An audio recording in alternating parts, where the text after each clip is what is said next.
Olá, eu sou Daniel, sou professor na Universidade Federal de Uberlândia, campus Patos de Minas. Atuo no curso de Engenharia Eletrônica e de Telecomunicações.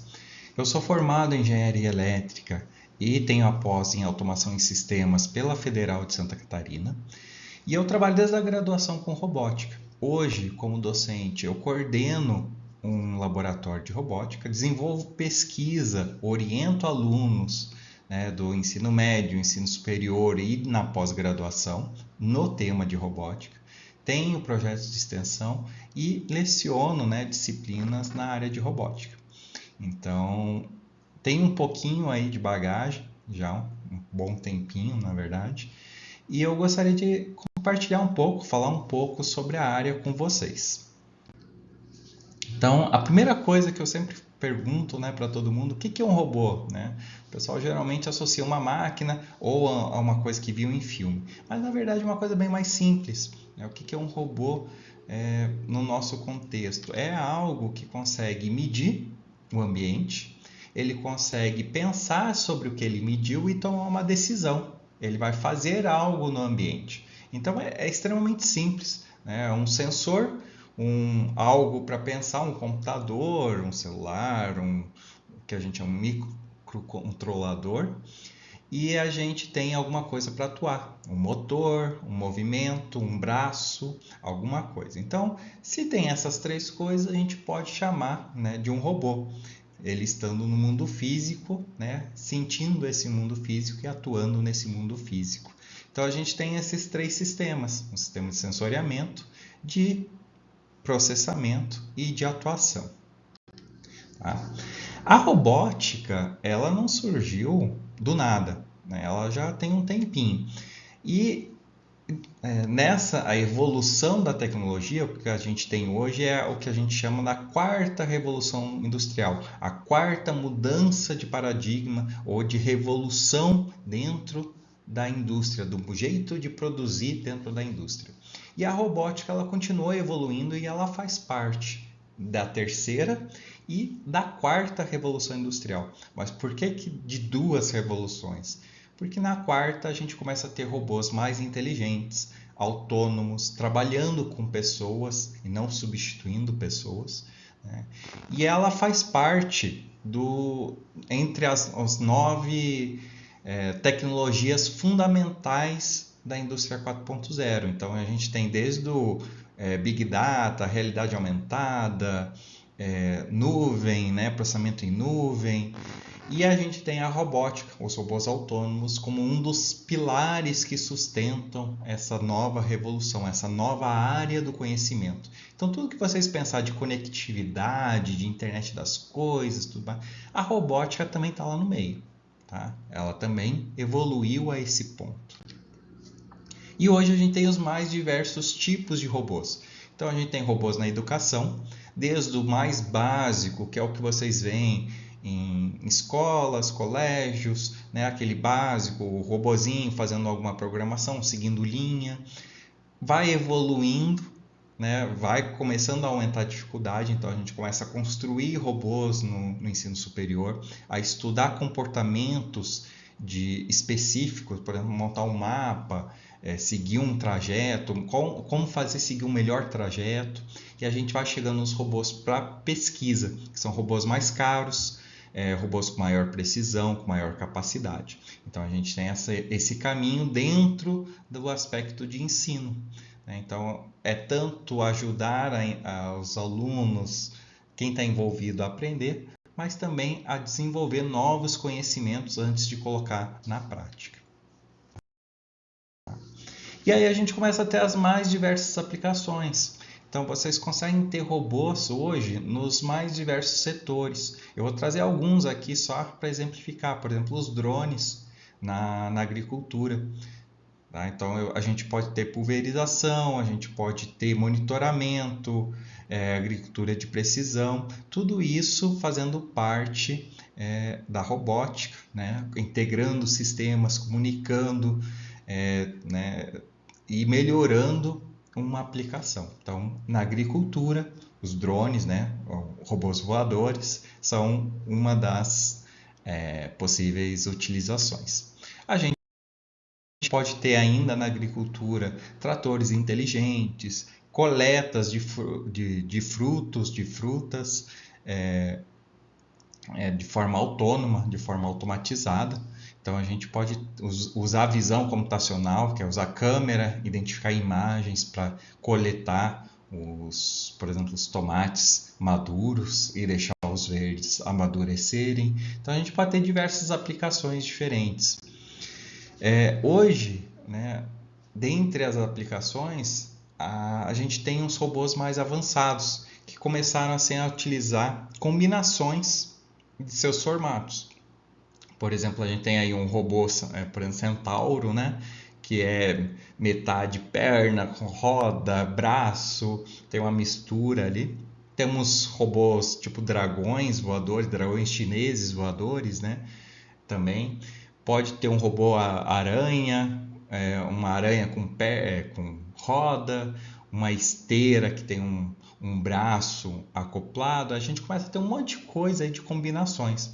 Então, dá para imaginar, né, aonde a gente pode aplicar em segurança, em combate de incêndio, em casa, na indústria, no mercado, na farmácia. Tudo hoje é aplicável. Tá? E uma tendência cada vez maior é buscar inspiração no mundo animal. Então, os robôs estão ficando cada vez menores, eles estão evoluindo para diversos meios, então não é só água, não é só terra, a gente tem os anfíbios, a gente tem os terrestres voadores, a gente tem robozinhos minúsculos, temos pássaros, mosquitos, peixes, cobras, lagartos e por aí vai. Uma outra tendência, uma outra aplicação é robótica de enxame. Tá? Isso aqui ainda é um pouco mais experimental, é mais usado para reconhecimento, busca e resgate, mas a ideia é também buscar um pouco a inspiração no mundo animal, principalmente no comportamento de colônias, né, de formigas, de abelhas, bando de pássaros, cardumes, que eles têm um comportamento coletivo inteligente. Então a gente pode ter vários robôs, né, às vezes com pouca inteligência ou com pouca capacidade, mas que coletivamente, em quantidade, eles produzem algo, eles fazem algo inteligente. Então também é uma forma de pensar numa possível aplicação. Né? E nisso temos, né, os robôs que trabalham em equipe, que acaba sendo um pouquinho do enxame, só que em menor quantidade. Então a gente tem robôs de diferentes tipos que trabalham juntos, robôs iguais, né, que a gente diz que heterogêneos para robôs diferentes, homogêneos para robôs iguais. Esses robôs eles podem trabalhar em conjunto para executar uma tarefa que um só não consegue. Por exemplo, em construção, ou para carregar um bloco, por exemplo, ali dá para ver pela imagem ali dos robôs com os manipuladores. Se fosse só um, ele não conseguiria empurrar aquele bloco, mas em 4, 5 robôs ele consegue carregar aquele bloco. Então é uma aplicação em conjunto, né, que usando vários robôs eles conseguem atuar e executar aquela ação. Além disso, a gente pode ter robôs colaborativos, que é robôs que trabalham juntos com humanos. A gente pode ter robôs que trabalham em cooperação entre eles. Por exemplo, aqui num armazém, se eu não me engano, aqui é do Alibaba, do AliExpress, então, temos vários robôs carregando pacotes, as nossas encomendas da China para lá e para cá. Tem um Spot, que é esse robozinho que parece um cachorro, ele é da Boston Dynamics, é um robozinho até famoso, já devem ter visto ele. Ele é um robozinho hoje usado para segurança, até para a área militar, mas também é usado para aspecto artístico, né, em artes, eventos, para monitoramento de ambientes, inspeção também de falhas. Ele é muito utilizado principalmente para lugares com terrenos acidentados ou lugares de difícil acesso. Tá? Temos drones não só mais na área externa, temos drones na área interna, então são esses aí mais protegidos, né? Eles têm uma proteção em volta, então ele pode atuar numa mina, pode atuar num armazém, numa inspeção de um avião, dentro de um galpão. A gente tem robôs hoje, né, os drones para filmagem, para inspeção de linhas de transmissão. Então, assim, qualquer coisa que vocês consigam imaginar de inspeção, a gente pode usar um drone, né, para fazer aquela inspeção, para a gente não precisar subir lá, né? Imagina eu subir numa torre lá de 50 metros para fazer uma inspeção. Não, vamos mandar um drone e a gente olha aqui da Terra tranquilamente, né, pelo celular, pelo controle, pelo computador, o que está acontecendo lá em cima, muito mais seguro. O que mais que a gente tem? Como eu falei, colaboração, né? Robôs e humanos trabalhando juntos. A ideia do futuro dentro da indústria não é mais a máquina substituindo humanos. Foi visto que não era viável, né, tanto financeiramente quanto eticamente, essa substituição. Claro, ainda acontece alguma coisa nesse sentido para trabalhos mais repetitivos, perigosos, coisas do tipo. Mas a ideia é que sempre tenha um humano trabalhando junto, de forma colaborativa. Então, o humano faz o trabalho especialista e a máquina faz o trabalho cansativo. Aí todo mundo sai ganhando.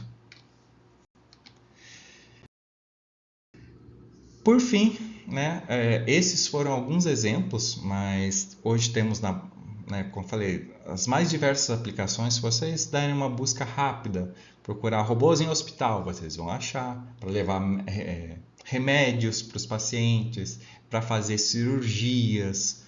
A gente tem robôs para apagar incêndio, para monitoramento de segurança, desarmar mina. Então, quase qualquer aplicação hoje existe um robozinho. Então, a inspiração não falta. É mais assim, achar o que a pessoa ainda não pensou na onde usar aquele robô. Até para limpar a piscina hoje já temos robôs. Então imagina, qualquer outra coisa é fácil de pensar numa solução. E aí, aproveitando também para fazer o convite, aqui em Patos a gente tem um laboratório de robótica, não é um super, né? É um laboratório tipo a Boston Dynamics lá com um robozinho humanoide, mas a gente faz os nossos robozinhos, os alunos desenvolvem os robozinhos. Então a gente tem um laboratório de robótica, automação e a robótica, comunicação e controle. E a gente tem, né, alunos do ensino médio na iniciação científica, a iniciação científica da graduação, mestrado e doutorado agora, né, alunos que estão fazendo em Uberlândia, mas que vêm para cá fazer. E temos projetos aprovados financeiros, né, que ajudam a impulsionar o laboratório aí para não gerar custo para ninguém. A gente tem o nosso projeto de extensão chamado Robopatos, né? É um projeto que a gente tenta divulgar aplicações de robôs. Então, se vocês tiverem curiosidade de saber onde que existe robótica, possíveis aplicações, é só olhar lá no nosso Instagram que a gente posta 2, 3 vezes por semana exemplos de robôs. Então a gente já tem um projeto aí há um ano, então com certeza lá vocês vão achar um exemplo legal, né? Se inspirar em alguma coisa que a gente achou e divulgou. Então fica o convite aí para conhecer o nosso Instagram, o nosso site. Se tiverem oportunidade também de conhecer fisicamente aqui o nosso laboratório, que fica aqui próximo ao centro, né, próximo à Unipam, fica no bloco Alfa. E é isso. Tá? Qualquer dúvida podem entrar em contato comigo, eu estou à disposição para o que vocês precisarem, né? Agendar alguma coisa, conhecer ou saber um pouquinho mais sobre a robótica. Agradeço a atenção e até a próxima.